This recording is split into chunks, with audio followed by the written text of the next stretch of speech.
One of the most important cases that every police officer must know is the landmark decision in Terry v. Ohio. When properly applied, Terry v. Ohio allows an officer to prevent a crime from happening while also allowing the officer to protect themselves from a potential violent attack. But I see officers screw it up all the time. I'm going to break it down for you right now.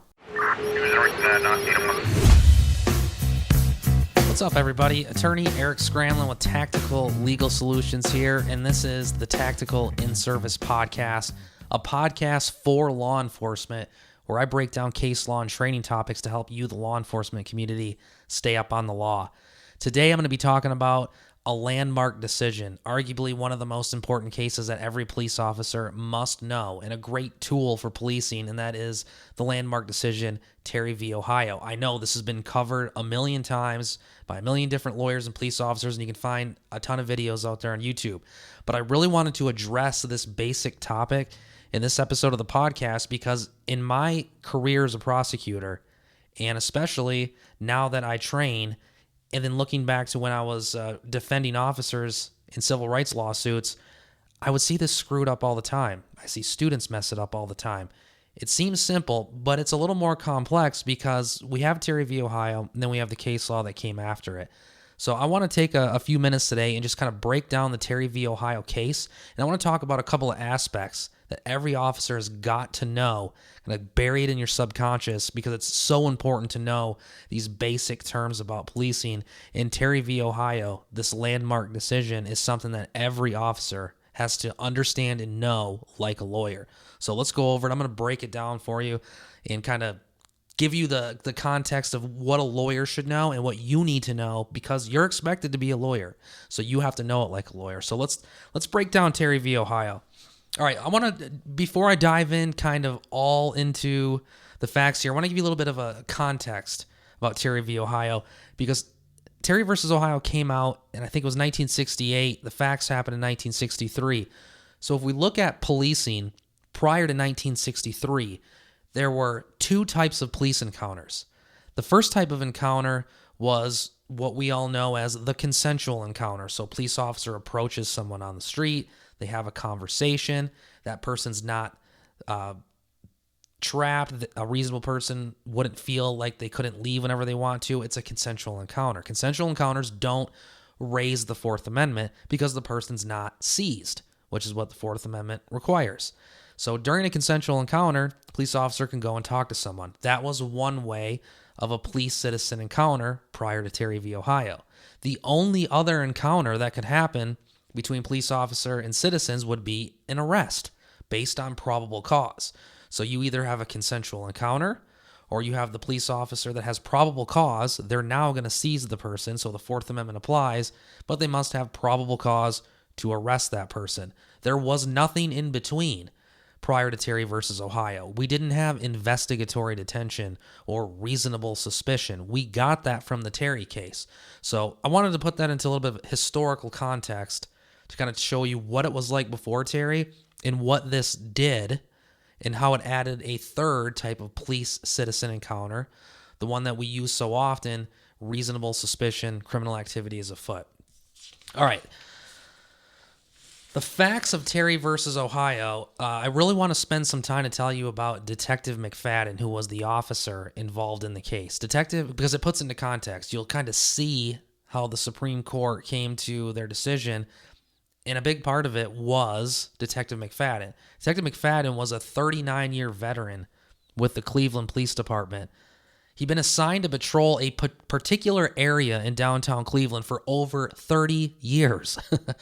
And he was out on this day in plain clothes. So if you have someone that's assigned to a particular area in a particular city for 30 years, do you think they're going to know everything there is to know about that area, about what looks suspicious in that area? So Detective McFadden was extremely experienced detective for 30 years, assigned to that particular area of downtown Cleveland where the facts of Terry v. Ohio happened. Detective McFadden testified to knowing the area very well, to going out to a certain kind of street corner and watching the routine habits and behavior of people and knowing when something wasn't right. So that's kind of the context of what sets this up. So one day, I believe it was actually Halloween 1963, Detective McFadden's out on, his plain clothes in his particular area watching what's going on, and he sees two men standing on a street corner. I believe it was Huron and Euclid Street in downtown Cleveland. And the two men he sees is Terry and Chilton. And he's kind of watching these two guys because they're talking to each other. And then he's watching as one will walk down the street and then look into the window. And then he starts having a conversation with the other guy. Now the other guy goes down, looks into the window, comes back, having a conversation on the corner. And then this third guy, Katz, kind of comes in. He's kind of like coming and going as this is going on. But it's clear to Detective McFadden that these three men are having a conversation. And then 12 times, at least 12 times, he states he sees this go down, look into the window, come back, talk to each other. What does it look like they're about to do? If you're the detective standing there, knowing this area that well, seeing this behavior, okay, you haven't seen a crime be committed. They're not doing anything illegal yet, but it looks like they're casing this place for a robbery, probably an armed robbery. So the detective comes in and seizes the three. I believe he got all three. I know Katz was kind of in and out, but I believe he seizes all three of them. And then he does something that we would later call a Terry pat or a Terry frisk, where he pats them down for weapons. And on Terry, he finds a .38 revolver concealed. Terry gets charged with carrying the concealed firearm. That's the crime in the case. Obviously, the armed robbery never happened because the detective prevented it from happening by seizing them beforehand. Now, remember what I said about the historical context here. At this time, there was only two types of police-citizen encounters. One was the consensual encounter, and two was probable cause to arrest. Well, clearly this isn't a consensual encounter, and clearly they're seized, so the Fourth Amendment applies. But did he have probable cause to arrest them? No, he didn't. The detective stopped them based on everything he saw, training, experience, what they were doing, looking in the window, going to the corner. He was detaining them to try to investigate to see what the hell was going on. That's the issue that went to the United States Supreme Court. The issue was this type of stop that the detective did in this case and his subsequent frisk. So you have the two issues, the stop and the frisk. Did it violate the Fourth Amendment? And of course, the United States Supreme Court said that no, it did not violate the Fourth Amendment. Specifically, the court found it to be reasonable. And that's the touchstone of the Fourth Amendment, is reasonableness. You will always see the court come back to that. So the Supreme Court held that we now have a third category: consensual encounter, probable cause to arrest, and now, based on this case, an officer may temporarily detain someone to investigate if there's reasonable suspicion that criminal activity is afoot. The key being reasonable suspicion. Now, that's a topic that we can discuss for a long time. I can do a several-hour podcast on that. I have a couple videos on that. I'll have a scroll on the screen. Go back, take a look at those. Reasonable suspicion has developed case by case throughout the years.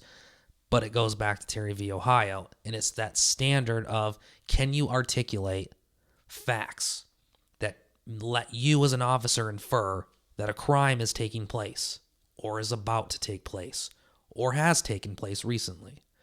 If you can articulate those facts, Supreme Court says you can detain that subject to investigate and either confirm or dispel the suspicion. Now, it's limited, it's brief, and it's limited to investigating that particular crime that you suspect based on your reasonable suspicion. Now, if you develop probable cause during that quick investigation, you can arrest. If you don't, you got to let them go. That's an area that I see some problems with. It's limited. It's brief. You got to understand that. That was the point the court was saying, is it's reasonable for an officer to temporarily detain someone to either confirm or dispel the criminal activity afoot, the reasonable suspicion they've developed, but it's limited. Okay, you're not going to be able to keep them there for, 2 hours while you investigate. If you develop probable cause, you arrest. If you don't, you got to let them go. It comes to an end.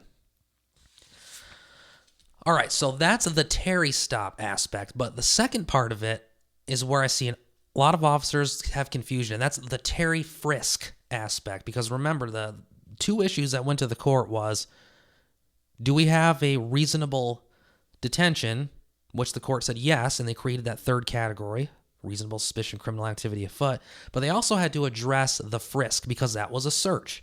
And under the Fourth Amendment, searches must be reasonable. Now, detective didn't have a warrant, clearly, and at that time, prior to Terry, we didn't have Terry frisk, so the court had to say, is this frisk for weapons reasonable under the circumstances? And the court said yes, it was, because the detective had reasonable suspicion to detain him, and the detective had reasonable suspicion that this person is presently armed and dangerous, based on the fact that they were about to commit a robbery, all the facts that the detective testified to. A reasonable officer could believe that someone about to commit a robbery would be carrying a firearm. Therefore, the detective had reasonable suspicion that this person was presently armed and dangerous. So that was the standard the court created. Number one, you need reasonable suspicion criminal activities afoot to detain, but it's not automatic. This is a really important point I want to make with Terry v. Ohio. The court made very clear. In subsequent cases, you can, Ibarra v. Illinois, there's tons of them where the court's made very clear. Just because you do a Terry stop, you cannot automatically Terry frisk. It's not an automatic thing. The Supreme Court stated you need to have reasonable suspicion criminal activities afoot to detain, and if you want to do a Terry frisk or a Terry pat for weapons, you must, in addition, articulate reasonable suspicion that they are presently armed and dangerous. So you have to articulate the same level of facts that they're armed right now and dangerous. And I keep saying and because it's got to be both. Just because someone's armed doesn't necessarily mean they're dangerous. But think about the context of the Terry case, about to commit an armed robbery, those facts that indicate it, training experience, armed robbery, weapons, you have a reasonable suspicion to believe they're presently armed and dangerous. So you have to be able to apply that to the situations that you get into. If you do a Terry stop, you need to articulate your reasonable suspicion for the stop. If you want to then Terry frisk, it's not automatic. In addition to your reasonable suspicion for the stop, you got to develop reasonable suspicion that they're presently armed and dangerous. How do you do that? There's been a lot of cases that have come out since Terry v. Ohio, but it says to just look for obvious things. Do you see printing? A bulge? Does it look like they're carrying a gun? That's reasonable suspicion they're presently armed and dangerous. What's the type of crime? Do you stop someone for stealing a candy bar, or did they just commit an armed robbery? Two different levels of crime, two different ways of getting to reasonable suspicion. You're not going to be able to get there on some low-level offense versus an armed robbery where guns are used. What's their criminal history? All right, what's their demeanor, pre-assault indicators? All these things go into the analysis. But that's for another day, and you can watch some of my videos on that. The point I want to make from Terry v. Ohio is that it's a landmark decision. That's a great tool for law enforcement. It must not be abused. And this is something that will draw you into lawsuits if you don't have a full grasp of it. The two things you've got to know about Terry v. Ohio. Number one, reasonable suspicion criminal activities afoot is the detention part of it, and you have to articulate those facts. It's a brief detention, confirm or dispel. If you don't develop probable cause in a reasonable amount of time, you let the person go. If you do develop it, you can arrest them. If it's, depending on the laws in your state. The next part of that is you got to understand that a Terry frisk or a Terry pat is not automatic. In addition to the stop, you must identify and articulate facts, reasonable suspicion that they are presently armed and dangerous. So if you understand those two things, that's the basics here. I encourage you to read the case. It's really well written, and it's not like a legalese thing. You can tell that the Supreme Court said, yeah, this detective had all this experience in this area, and you can see the articulation of facts versus conclusions. As a prosecutor, I hated seeing I stopped the subject for being suspicious. That's a conclusion. That's what Terry Ohio is saying you can't do. You need to articulate specific facts. You need to put in your report, what are they doing that makes it look suspicious? Are they pacing around, looking into a window, going to a corner, having a conversation, walking back down, looking in the window? Those are the facts you have to articulate. Being suspicious is not reasonable suspicion. You got to articulate the facts. And don't forget, with the Terry frisk, it's not automatic. You must identify facts to indicate they're presently armed and dangerous in order to do that Terry frisk.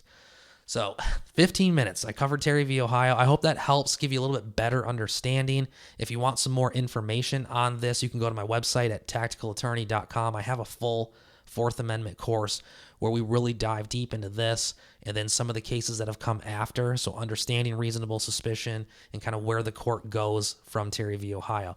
But you got to have a basic understanding of this first before you can get into the more advanced stuff. So I hope that helps. If you have any questions, leave them in the comments below. What issues are you having with Terry stops as a police officer? What are some things that are coming up in court? What are some areas of concern where you may have some questions? Leave those questions for me. I'd be happy to answer those. And, go to my website for more information. Make sure you subscribe to the channel, by the way. I'm trying to get to 1,000 subscribers this year, so help me out and hit that subscribe button. If you're listening to the podcast, jump over to the YouTube video. You get a lot more out of it. All right, guys, I appreciate it. I'll see you on the next episode. Stay safe out there. Remember, every battle is won before it's fought. See you in the next one.